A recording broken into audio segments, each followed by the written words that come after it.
Bonjour à toutes et bienvenue sur Cœur Prendre, mesdames, mesdemoiselles. Bonjour, nous allons aujourd'hui parler de l'examen de conscience. Alors que vous soyez croyante ou non croyante, ce podcast peut toutefois vous intéresser car s'exercer à faire son examen de conscience permet d'avoir une vie davantage alignée avec ses valeurs et de mieux se connaître. Or, il est très important de se connaître et parfois difficile car on peut se mentir à soi-même, certes mentir aux autres, mais aussi se mentir à soi-même. Et là, c'est plus compliqué à percevoir.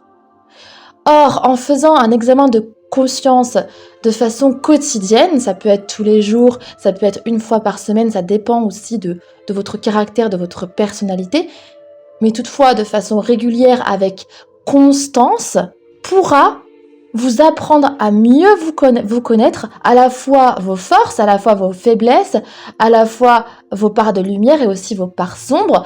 Et nous avons toutes des parts sombres, ça ne sert à rien de se le cacher, c'est un piège dans lequel il ne faut pas tomber. Lorsqu'on entend des personnes qui disent non, moi je n'ai pas de part sombre, je ne pourrais pas faire tel acte, ou tel acte, la réalité est que l'être humain est capable du meilleur comme du pire et que nous ne sommes pas nous-mêmes une exception. Nous sommes capables du meilleur comme du pire. Mais nous avons le choix de faire le meilleur ou le pire. Et c'est là où l'individu se différencie. Mais il n'y a aucun individu sur Terre qui n'a pas de part sombre. Lorsque j'entends, autre exemple, des personnes qui me disent « Non, moi je ne mens jamais », ils sont justement en train de mentir lorsqu'ils disent cela. Car tout être humain a déjà menti aux autres et à soi-même. Et ne pas le reconnaître, là, c'est dangereux. Une personne qui me dit cela, là, je vais me dire attention. Parce que cette personne, si elle me dit qu'elle ne ment jamais, c'est un exemple, ça peut être sur d'autres sujets, ça veut dire qu'elle ne se connaît pas. Ou alors qu'elle est justement en train de me mentir pour, entre guillemets, me plaire, parce que ce n'est même pas plaisant ni séduisant de voir une personne qui ne se connaît pas ou qui veut tellement plaire qu'elle cache ce qui, selon elle, pourrait déplaire aux autres. Donc vraiment, dans l'examen de conscience, la première des choses, c'est d'être vrai, d'être en vérité, tout d'abord avec soi-même et ensuite avec les autres. Et donc pour les croyantes, car ce podcast s'adresse en particulier aux femmes chrétiennes, être honnête avec Dieu. Donc ne pas mentir à Dieu, ne pas se mentir à soi-même et ne pas mentir aux autres. Et ne pas se mentir à soi-même va avec ne pas mentir à Dieu. Si vous êtes vrai avec vous-même, vous arriverez davantage à être vrai avec Dieu. Alors, comment s'entraîner, s'exercer à faire son examen de conscience? Alors, comme chaque habitude dans la vie, au départ, cela va vous demander un petit effort et avec le temps, cela deviendra naturel. Vous ne vous en rendrez même plus compte. Et pour l'avoir fait, je vous l'assure, au départ, ça demande un effort. Au départ, parfois, on se dit oh, peut-être que cette fois-ci, je vais le louper et je le ferai la prochaine fois. On se trouve des excuses, etc.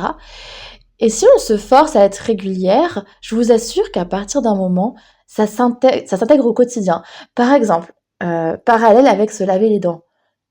Quand on est petit, c'est embêtant, parfois on n'a pas envie d'aller se laver les dents. Et en grandissant, maintenant que nous sommes adultes, on ne s'en rend même plus compte.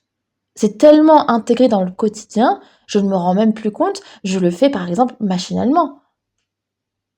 Et c'est pareil pour l'examen de conscience. À force de le faire et de l'intégrer à votre quotidien, cela va devenir intégré et vous ne vous en rendrez même plus compte. Cela ne demandera plus un effort comme au départ. D'ailleurs, cela vaut pour toutes les habitudes. Donc, toutes les habitudes que vous voulez intégrer à votre quotidien, sachez que certes, au départ, cela vous demandera un effort. Pensez toujours à long terme, pensez à long terme dans tous les domaines. Mais vous saurez que plus tard, cela apportera un plus grand bien parce que vous n'aurez plus cet effort à faire. Et c'est pour ça que je dis souvent que la facilité mène rarement à de bonnes choses, alors que le chemin de la difficulté mène à de grandes choses. Dans tous les domaines, par exemple, le fait de manger sainement. Vous entendez beaucoup autour de vous, je l'ai entendu: «Ah oui, mais il faut se faire plaisir». Très bien, faites-vous plaisir, mangez des fast-food, mangez, buvez des sodas et cetera. Votre santé va se dégrader, vous tuez votre corps petit à petit, les problèmes de santé vont arriver plus tôt.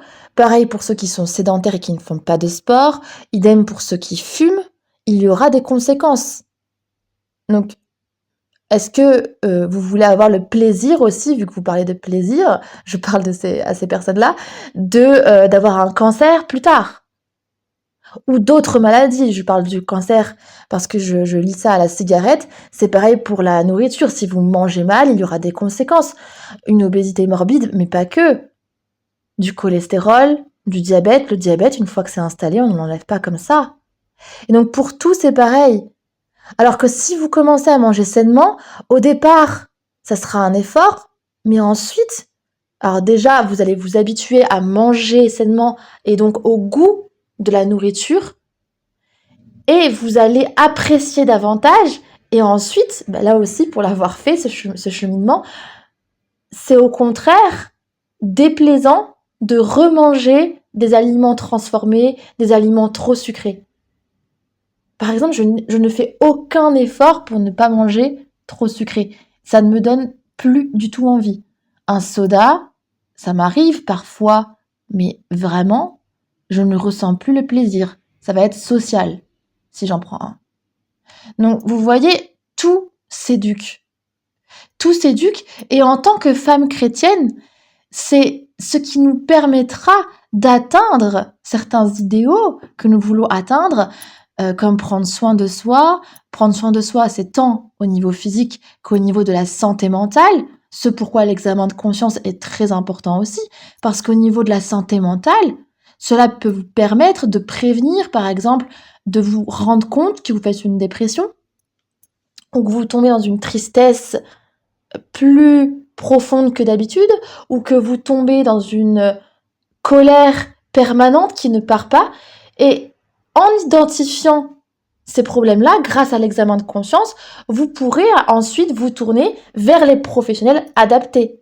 Mais attention, j'ai bien dit vers des professionnels, pas sur des vidéos YouTube. Quand il s'agit de santé, des professionnels, médecins, psychologues, sexologues, nutritionnistes, et à chaque fois des personnes diplômées et certifiées. Et si vous ne sentez pas la personne en face de vous, n'hésitez pas à partir. Je pense notamment au cas des psychologues. Vous pouvez tomber sur une psychologue qui tient des propos qui ne vous correspondent pas. Partez. D'ailleurs, dans les églises, alors je ne sais pas la vôtre, mais par exemple dans la mienne, il y a des psychologues catholiques qui permettent d'éviter ce genre de problème. Mais même là, si vous avez affaire à une psychologue catholique ou chrétienne, si elle tient des propos qui vous dérangent, partez également. Il faut que la personne soit en accord avec vous, il faut que ça matche pour que vous puissiez faire une bonne psychothérapie. Et c'est pareil pour tout. Pour la confession avec un prêtre, nul n'est parfait, l'être humain est par nature imparfait. Vous pouvez tomber sur un prêtre qui tient des propos, malheureusement ça arrive, déplacés, ou qui a un comportement déplacé, et ce n'est pas parce que je suis catholique que je vais cacher ce genre de dérives qui peuvent exister. Partez, protégez-vous, n'idéalisez pas le prêtre. C'est aussi un piège dans lequel on peut tomber, et que je comprends tout à fait le fait d'idéaliser le prêtre. Non, le prêtre, l'abbé, peut avoir des problèmes, des soucis personnels, mal se comporter ou tenir des propos incohérents. Donc faites attention à chaque fois, gardez votre esprit critique. Si vous ne sentez pas un professionnel, peu importe le domaine, un médecin c'est pareil, tous les domaines, partez et protégez-vous. S'il y a un doute, il n'y a pas de doute, comme je dis. Donc même si c'est simplement un doute, partez. Voilà, le but c'est de vous préserver au maximum.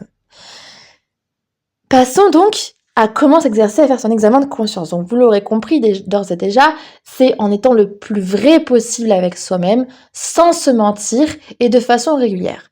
Alors concrètement, ce que je vous conseille et ce que je fais également, c'est de tenir un carnet. Donc, vous pouvez prendre un planeur, un carnet qui sera réservé pour vos examens de conscience. Et chaque soir, ou si vous préférez parce que vous avez trop de travail, les enfants à gérer, trop de choses dans votre vie, et on sait que les mamans peuvent être bien occupées, et les femmes de façon générale, qu'elles soient mères ou non, un jour sur deux. Ou alors, si vraiment vous ne pouvez pas, par exemple, tous les dimanches soirs, à la fin de la semaine, quand la semaine est écoulée, faire votre examen de conscience.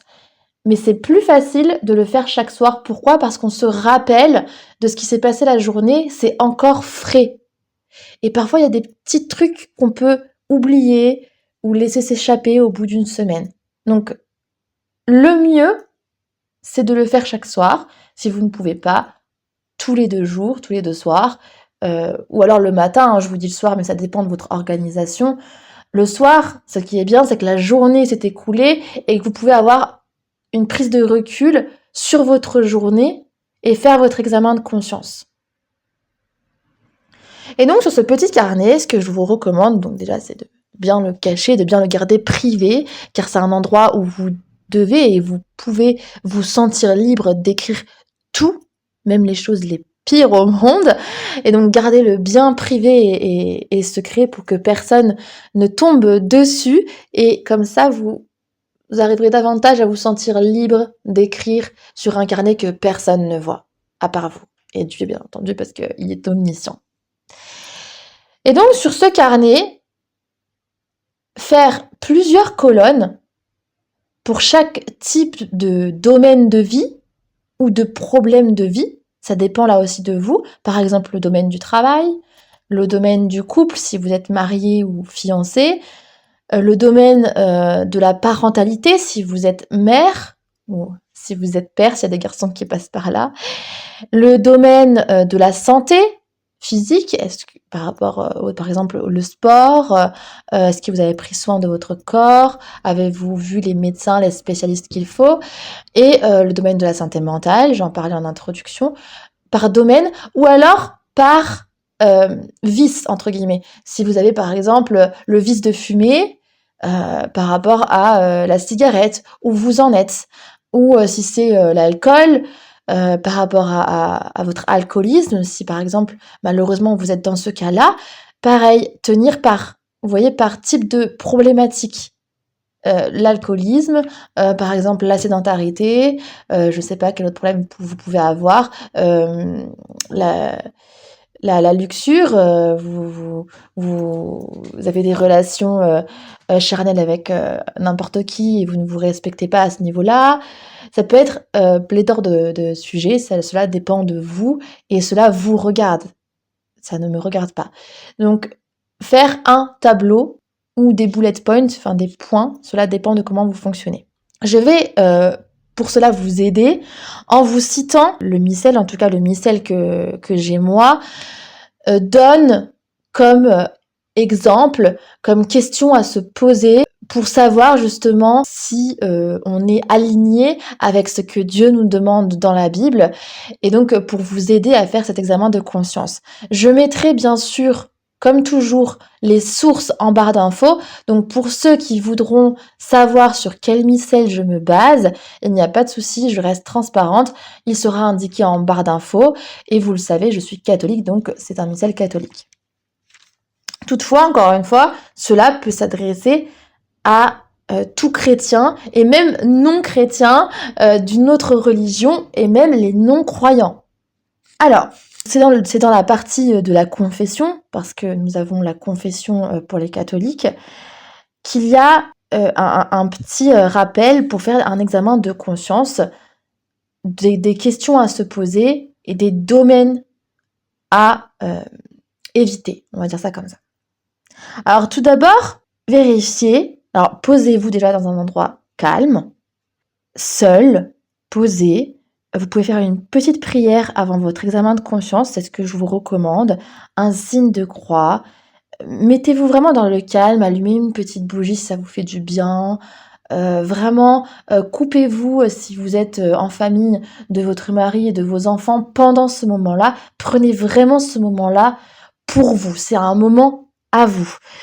Vous avez, je vais vous citer une des prières de mon missel que vous pouvez faire avant votre examen de conscience.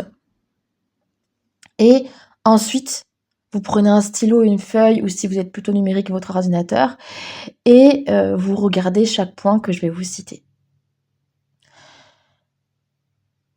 Alors, exemple de prière avant de faire son examen de conscience. Donc, au nom du Père, du Fils et du Saint-Esprit, Amen. Ô Dieu de puissance et de douceur, pour votre peuple, altéré, vous avez fait jaillir du rocher une source d'eau vive. Faites sortir de notre cœur endurci les larmes du remords, afin que nous pleurions nos péchés, et que, par votre miséricorde, nous puissions en obtenir le pardon par Jésus-Christ notre Seigneur. Source éternelle de lumière, Esprit Saint, dissipez les ténèbres qui me cachent la laideur et la malice du péché.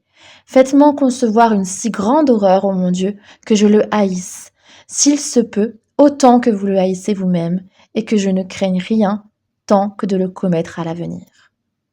Celle-ci, je la trouve très, très douce, pour bien commencer en douceur. Et donc, vous mettre dans la présence de Dieu. Et ensuite, d'examiner notre conscience et de demander à Dieu la lumière afin de bien connaître nos péchés. Ce que je vous disais, pour être en vérité. Et de les regretter sincèrement. Et ensuite, pour ceux qui sont catholiques, de les confesser. Et de les confesser en vérité. Alors ça peut être compliqué, parfois on a honte. Alors ça, c'est un autre sujet qu'on pourra aborder en podcast. Mais vraiment, n'oubliez pas que le prêtre est un intermédiaire. Vous parlez à Dieu en réalité. Donc, essayez de mettre cette honte de côté. Et donc, pour faire cet examen de conscience, il faut tenter de chercher les péchés qu'on a pu commettre contre les commandements de Dieu et de l'Église, contre les vertus que nous devons pratiquer, contre nos devoirs d'État, envers Dieu, envers votre prochain, donc envers tous, que ce soit votre famille ou un simple inconnu dans la rue. Et envers vous-même également. Et promettez ensuite à Dieu d'utiliser les moyens nécessaires pour ne pas recommencer. Ça, c'est important aussi. On l'oublie souvent. Pour ne pas recommencer, pour ne plus l'offenser et prendre des bonnes résolutions qui vont s'imposer en fonction de la problématique que vous rencontrez. Alors, les 10 commandements de Dieu, si ça peut vous aider à faire votre examen de conscience, qu'il faut respecter, sont les suivants. Petit 1, tu adoreras Dieu seul et tu l'aimeras plus que tout. Donc là, posez-vous la question, est-ce qu'au niveau de la prière, est-ce qu'au niveau de ma spiritualité, je suis en accord avec ce qui m'est demandé? Est-ce que je prie un peu moins? Est-ce que, au contraire, je prie quotidiennement et tout va bien? Voilà, pareil, soyez vrai avec vous-même. Petit 2, tu ne prononceras le nom de Dieu qu'avec respect. Alors là aussi, posez-vous des questions sans vous juger, avec douceur. Est-ce que vous avez critiqué Dieu, ou critiqué la Vierge Marie, ou critiqué votre religion? Est-ce que vous avez blasphémé? Est-ce que vous avez rigolé de votre religion? Je parle rigoler, je parle pas d'un humour joyeux et positif, je parle d'un humour qui va être noir, qui va dénigrer votre religion. Ensuite, 3, tu sanctifieras le jour du Seigneur. Est-ce que le dimanche, vous allez à la messe? Ou est-ce que si vous êtes malade, vous regardez la messe? Est-ce que vous essayez aussi d'être en état, de faire des bonnes actions, d'honorer ce jour-là, en tout cas? Parce que c'est pareil, cela dépend aussi de la santé, de pas mal de choses, et je ne suis pas vous, je ne peux pas juger, je ne suis pas dans votre contexte à vous. Donc dans votre contexte à vous, est-ce que vous sanctifiez ce jour-là, donc le dimanche? 4, tu honoreras ton père et ta mère. Alors là, pareil, précision, cela ne veut pas dire, je pense précisément aux enfants maltraités, ou aux adultes qui ont des parents maltraitants, qui ont été maltraitants, ou qui sont vraiment destructeur. Lorsqu'on dit honorer votre père et votre mère, cela ne veut pas dire accepter la maltraitance. La Bible commande justement de nous protéger. Et ce commandement va avec sa réciproque. Tu honoreras ton père et ta mère. Ton père et ta mère t'honorera. Ça va dans les deux sens. Les parents doivent honorer leurs enfants. Et on pourra en faire un podcast parce que dans la Bible, il y a ce passage qui le précise. Donc c'est plus dans le sens, est-ce que vous ne leur manquez pas de respect? Est-ce que vous n'avez pas d'actes de violence envers eux? Voilà, parce que même s'ils sont dans ce cas-là, par exemple des personnes maltraitantes, c'est est-ce que vous ne faites pas acte de violence dans l'autre sens? Par contre, je le précise du coup, vous protéger, prendre de la distance, voire couper les ponts à certains moments, n'est pas un manque d'honneur envers vos parents, car vous avez aussi le devoir de vous protéger. Donc c'est pareil, faites selon votre contexte. Par contre, les insulter, parler en mal d'eux à tout va, là, vous ne les honorez pas. Donc après, dans les familles où tout va bien, voilà, honorer vos parents, c'est prendre soin d'eux, c'est prendre de leurs nouvelles régulièrement, aller les voir, prier pour eux, etc. Donc ça englobe pas mal de choses. Donc là aussi, je vous laisse faire selon votre contexte à vous. Voilà. 5, tu ne tueras pas. Alors là aussi, si je vous le dis comme ça de but en blanc sans préciser, ça n'a pas trop de sens, parce que ça va plus loin que ça. Ce n'est pas le simple homicide. Quand je dis simple homicide, l'homicide est grave, hein. C'est d'ailleurs puni par la loi française, je vous le rappelle. Mais ça va au-delà, c'est aussi, avez-vous des actes de violence envers les autres ou envers vous-même? Envers vous-même. Je le rappelle, Dieu commande de se protéger. Se protéger, c'est aussi ne pas avoir d'actes de violence envers soi-même. Par exemple, la mutilation. Est-ce que vous avez mis en danger la vie d'autrui?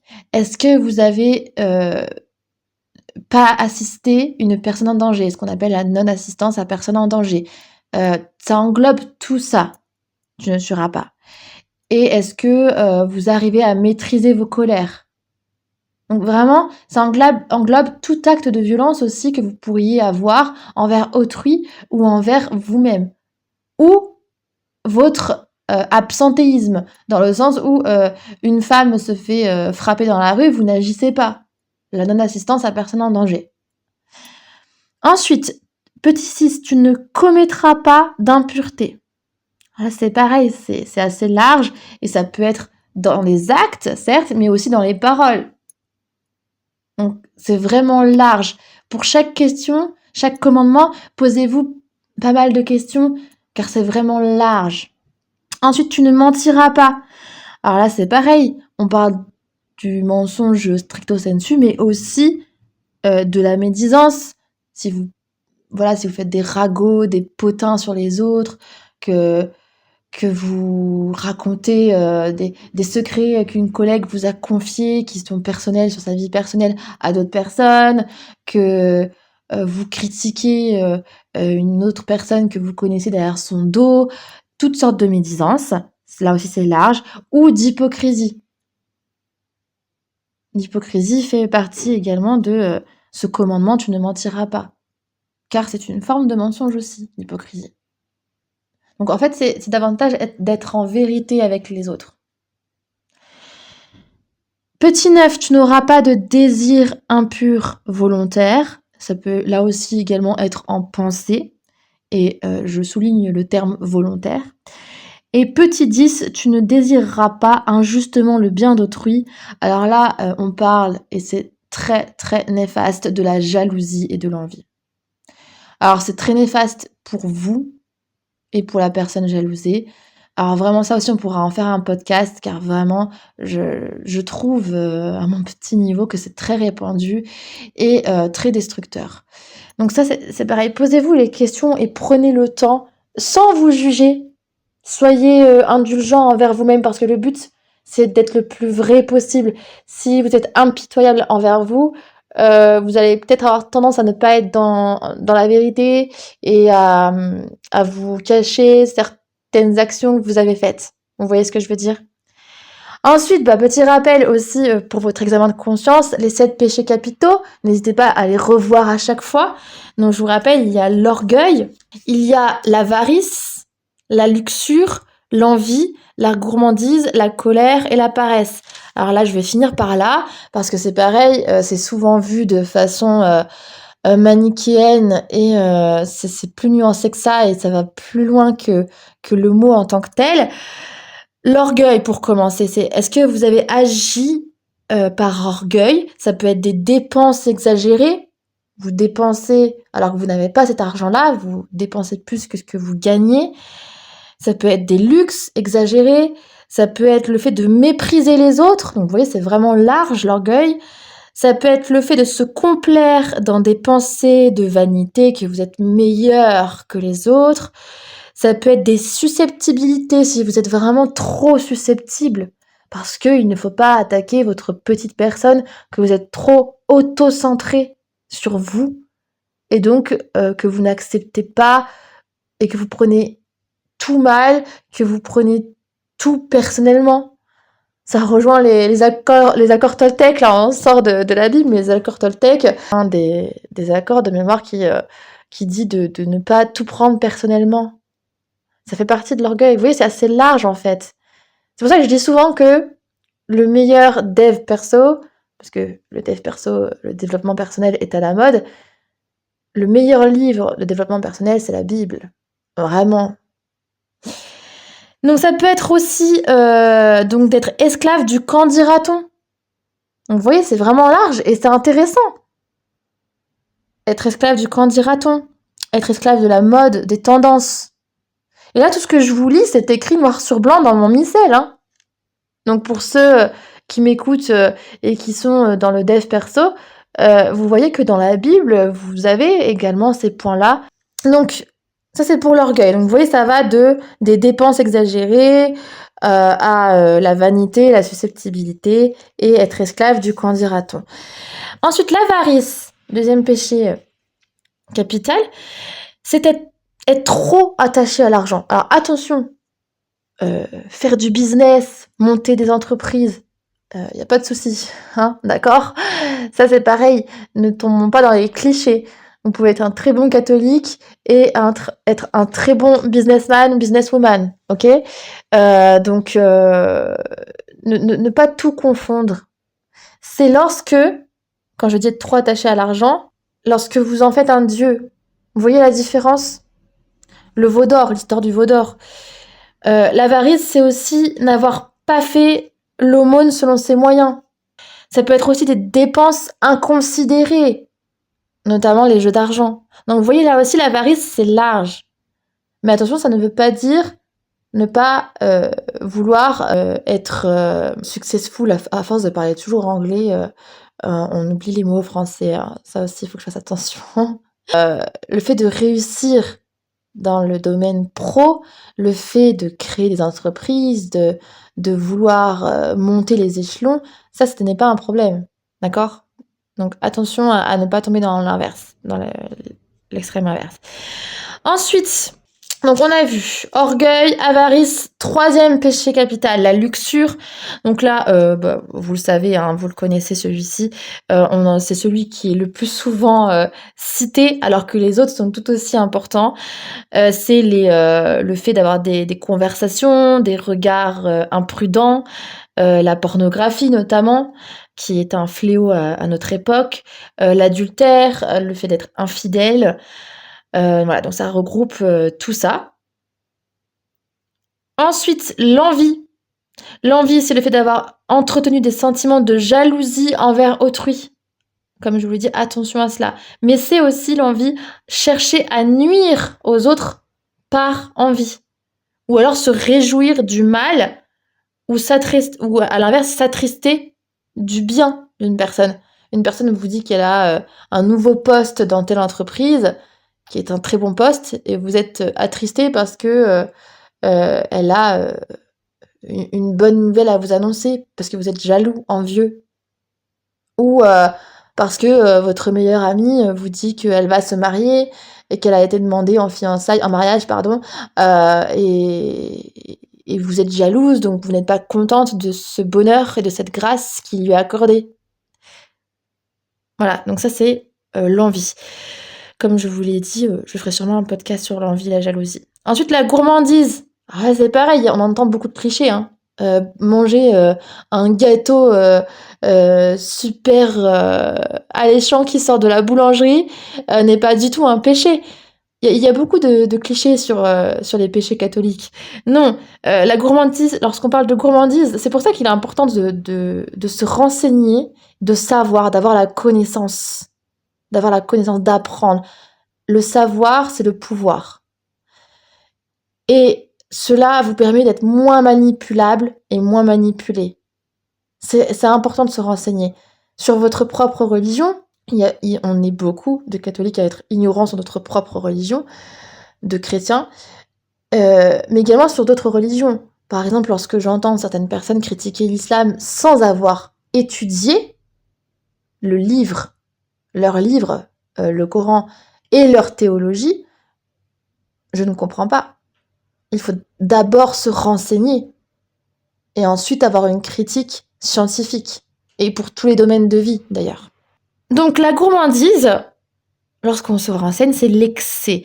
Lorsque vous allez manger avec excès, boire avec excès, fumer avec excès, donc on revient au commandement de se protéger soi-même et de s'aimer soi-même. La religion chrétienne, ce n'est pas seulement aimer autrui, c'est s'aimer soi-même. Et d'ailleurs, pour aimer autrui, il faut s'aimer. Alors certes, là j'enfonce des portes ouvertes, mais c'est tellement vrai.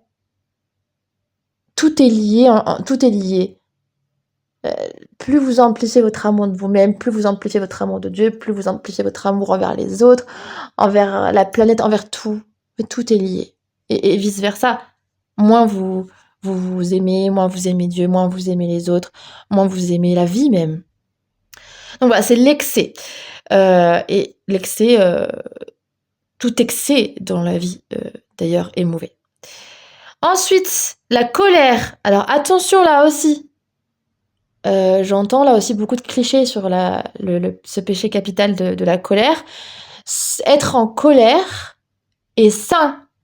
Cela veut dire que vous fonctionnez bien. La colère, c'est une protection que vous mettez en place dans votre esprit parce qu'une personne a empiété soit sur vos valeurs, soit sur votre jardin secret, soit sur vos limites, etc. Donc la colère, le fait de ressentir de la colère, ce n'est pas un péché.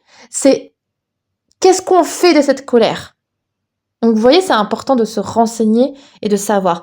Donc si vous êtes en colère et qu'une personne... vous savez, ce genre de personne qui aime faire la morale aux autres à l'église vous dit « Ah, bah c'est un péché d'être en colère ». Non, ce n'est pas un péché d'être en colère. C'est un péché de le rester volontairement. Donc là, on tombe dans la vengeance, la rancœur. Et c'est qu'est-ce qu'on en fait? Si vous en faites du mal, là, c'est un péché. Si vous avez des désirs de vengeance, si vous souhaitez le mal pour autrui, si vous entretenez la rancune, si vous refusez de pardonner, si vous commettez des violences de par cette colère. Donc vous voyez, c'est quel fruit vous allez sortir de la colère. Parce que vous pouvez utiliser la colère à bon escient. Mettre par exemple votre colère dans du sport et vous dépenser au maximum. Mettre la colère dans une création artistique ou dans un travail intellectuel. Donc, vraiment, j'insiste, ce n'est pas le fait de ressentir la colère, c'est ce que vous en faites. Donc, vous voyez vraiment à quel point c'est le fait d'étudier à nouveau ces péchés est un trésor, les péchés capitaux, parce que, en fait, ça s'applique à tout le monde, même les non-croyants qui m'écoutent. Cela peut vous apporter énormément. Ensuite, le dernier, la paresse. Donc la paresse, ça peut être dans le travail, ça peut être dans les devoirs religieux, ça peut être le fait de se lever à midi et de louper sa journée. Voilà, donc pareil, à voir de façon large. Donc vous voyez, c'est pour ça que je ne voulais pas vous citer les 7 péchés capitaux de façon bête et méchante comme ça, parce que il faut vraiment, comme pour tout d'ailleurs dans notre religion, étudier en profondeur, voir la chose en profondeur. Sinon, on tombe dans les clichés, et j'en entends pas mal, hein. On tombe dans les clichés, on tombe dans un jugement trop hâtif. Par exemple, dire à une personne qui est en colère qu'elle est en train de commettre un péché, alors que non, c'est ce qu'elle va faire de cette colère qui va être ou non un péché. Et vraiment, c'est pour ça, renseignez-vous pour ne pas vous faire manipuler et pour ne pas vous-même être mauvais entre guillemets envers les autres. Et pour faire surtout, vu que c'est le but de ce podcast, un bon examen de conscience. Donc vous voyez, il faut vraiment aller dans les profondeurs. Et donc je vous invite pour tout ça à vous poser des questions. Par exemple, pour votre foi, ai-je cherché à mieux connaître le Seigneur? N'ai-je pas négligé des occasions de nourrir ma foi? Vous voyez, de faire des questionnaires un peu plus détaillés et personnalisés en fonction, encore une fois, des domaines où vous êtes le plus faible. Par exemple, pour l'espérance, ai-je eu confiance en Dieu? Est-ce que je pense à m'appuyer sur Dieu dans les moments de difficulté, de découragement, de tentation? Pour la charité, question par exemple à se poser, est-ce que je veux aimer Dieu? Est-ce que je préfère l'argent, le confort, les plaisirs à tout autre type d'affection? Ai-je su voir Dieu dans les autres? Oui, il y a pas mal de questions à se poser. Pour la prière, est-ce que je prie quelquefois, régulièrement? Ai-je essayé de prier personnellement? Suis-je en progrès ou au contraire en déclin? Ai-je prié les jours de cafard, de réprimande, d'échecs, etc. Pour le sacrement, les sacrements, n'ai-je pas trop espacé mes confessions? M'y suis-je bien préparée? N'ai-je pas caché volontairement des péchés graves, etc. Vous voyez, il y a plein de questions à se poser. Et toutes ces questions se trouvent dans le missel, je vous le mettrai encore une fois en barre d'infos. Pour l'orgueil, autre question à se poser, ai-je été simple et naturelle avec les autres? N'ai-je pas au contraire laissé grandir en moi l'orgueil? Ne me suis-je pas montrée trop fière dans mes paroles et mes manières? N'ai-je pas voulu avoir raison pour avoir raison? Avoir le dernier mot? Ai-je accepté les critiques? Ça, c'est important d'accepter les critiques dans la vie, si elles sont constructives et dites avec amour. C'est important de les recevoir et de comprendre que on a plein de domaines à régler chez nous, hein. On en a plein, on va pas se voiler la face. Le plus gros combat à mener dans sa vie, c'est contre nous-mêmes, entre guillemets, envers nous-mêmes, plutôt envers que contre, parce que du coup, c'est pour notre bien. Donc vous voyez, pour l'orgueil, pour l'avarice, suis-je assez désintéressée de la richesse exagérée, du luxe? Me suis-je montré généreux? Pour la pureté, ai-je voulu respecter mon corps? N'ai-je pas lu ou vu de mauvais livres ou de mauvaises vidéos? Donc là, on pense aussi à la pornographie.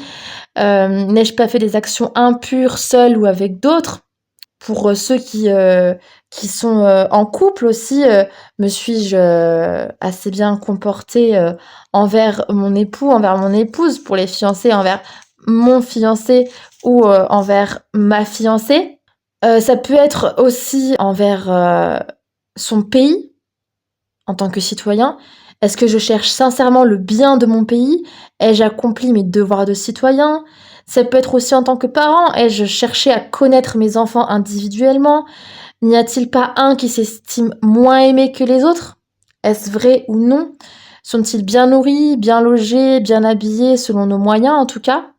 N'ai-je pas cédé à leurs caprices, fait tout le travail à leur place? Ai-je su me faire respecter en moi l'autorité de Dieu? Et est-ce que je les ai respectés? Et vice-versa, pour les enfants, ai-je aimé mes parents? Ai-je cherché à les rendre les plus heureux? Donc oui, il y a tellement de domaines de vie où vous pouvez vous poser ces questions. Et le missel, encore une fois, reprend, en tout cas celui que j'ai moi, tous ces domaines. Pour les fiancés, est-ce que j'aime vraiment ma femme, mon mari? Ai-je cherché à le rendre ou à la rendre heureuse, à la comprendre en se mettant à sa place? Me suis-je préoccupée de ses goûts, de ses désirs, de sa santé? Ai-je su me faire comprendre? Lui ai-je parlé suffisamment? Ai-je su lui témoigner mon affection? Ai-je accepté de croire en son affection, même si elle ou il ne s'exprimait pas par des remarques sensibles? N'ai-je pas négligé ma femme, mon mari, mon fiancé, ma fiancée, pour mon travail, pour mes enfants, pour des activités extérieures? Ne me suis-je pas montrée égoïste? Ai-je été fidèle à mon mari, à ma femme? Et fidèle, ça va loin, c'est aussi par la pensée. Donc vous voyez, il y a vraiment tous les domaines. Il y a aussi le domaine de, si vous êtes par exemple chef d'entreprise, ai-je payé un salaire juste, légal et humain? Me suis-je intéressée à ceux à qui je donne du travail? Donc, vous voyez, c'est des questions. Là, je vous les offre sur un plateau pour vous aider à comprendre comment fonctionne l'examen de conscience. Mais vous pouvez aussi vous-même aller les lire dans le missel ou rajouter les vôtres, encore une fois, en fonction aussi de qui vous êtes, quelles sont vos faiblesses et qu'est-ce que vous voulez davantage travailler. Ce pourquoi tenir un planeur quotidien aide énormément. Donc voilà ce que je vous recommande, c'est par rapport à toutes les questions que je vous ai citées, se poser ces questions-là, vérifier les 10 commandements, vérifier les 7 péchés capitaux et vous-même, seul avec vous-même, en votre fort intérieur, vous posez ces questions en tentant d'être le plus vrai possible envers vous-même, de ne pas vous mentir et si besoin, si vous sentez par exemple que vous avez trop péché, si vous vous sentez mal par rapport à cela, à aller vous confesser. À aller vous confesser, donc à un prêtre, en tout cas pour ceux qui sont catholiques. N'hésitez pas. Et puis aussi marquer dans votre examen de conscience les domaines où vous avez été fort. Il faut vraiment équilibrer. Il ne faut pas que ça soit un carnet où vous vous jetez la pierre. Ça doit être aussi un carnet où vous vous jetez des fleurs, c'est le cas de le dire. Dans quel domaine ai-je été mieux? Ai-je progressé? Qu'est-ce que j'ai fait dont je suis fière? Qu'est-ce que j'ai fait qui me rapproche de mon mari, de ma femme, de mon fiancé, de ma fiancée, de mes parents, de ma famille, de ma foi, de Dieu. Donc vraiment,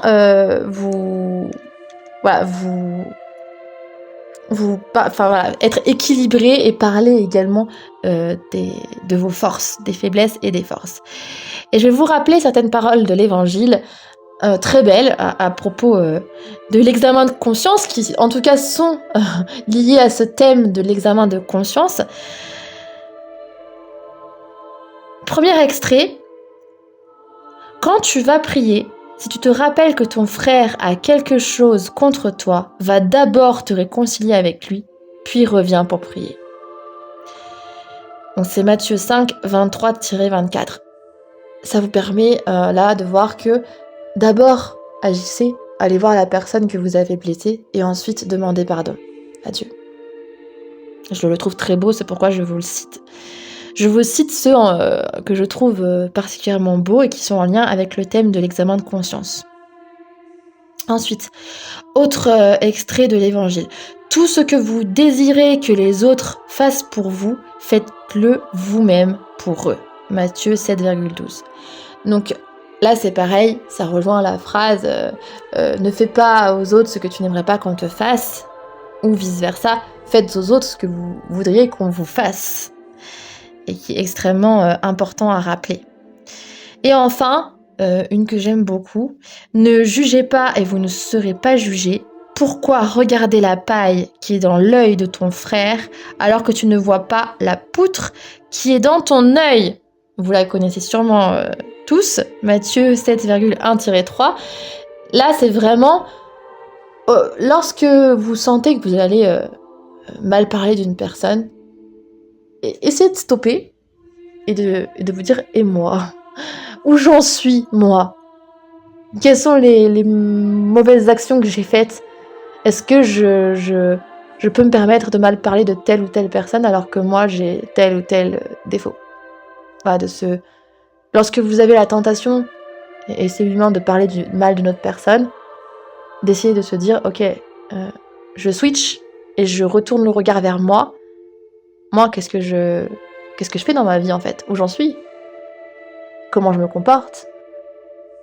Donc voilà, j'espère que ça vous aidera ce podcast sur l'examen de conscience, à vous exercer à faire l'examen de conscience, à tenir ce planeur, ce journal de façon quotidienne, en vérité, ce journal qui est pour vous et seulement pour vous, où vous pouvez vraiment vous défouler, tout mettre dedans, déverser tout ce que vous avez sur le cœur et être vrai. Voilà, je vous souhaite une bonne journée si vous écoutez ce podcast le matin et une bonne soirée si vous écoutez ce podcast le soir. Merci pour votre écoute.